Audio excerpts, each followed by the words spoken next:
Earlier this month, WHKY was invited to a media event at North Wilkesboro Speedway to go over the latest renovations at the track and the preparations for the All-Star Race weekend in May. Things have certainly changed since the Racing Revival event back in August. Growing up in Statesville, I knew about North Wilkesboro from a young age.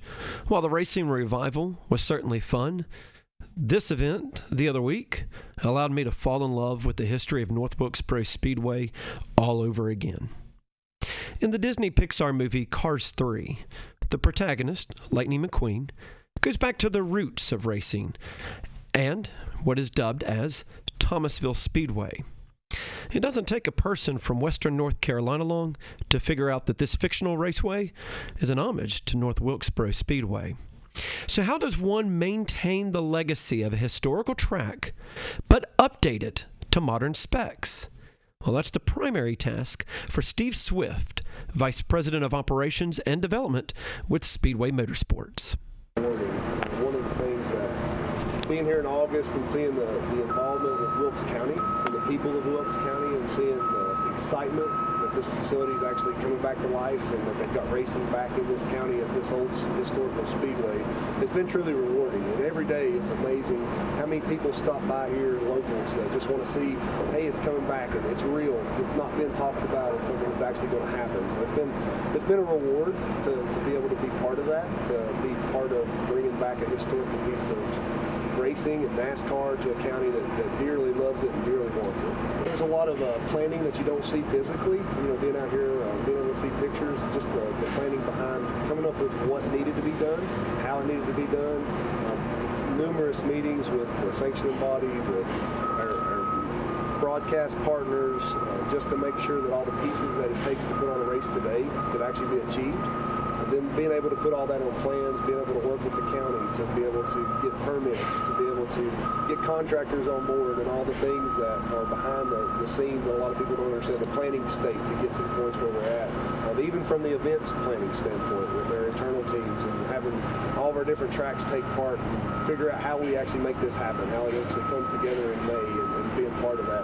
The physical changes that you see, I'd say the wall is probably one of the biggest ones in the infield.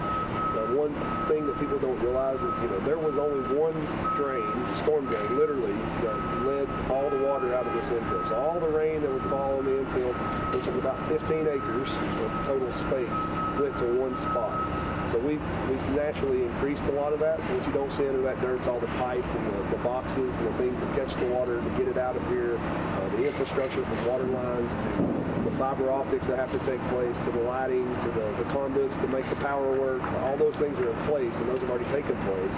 They're just buried underneath all that dirt now. That's been a task that is very new to me.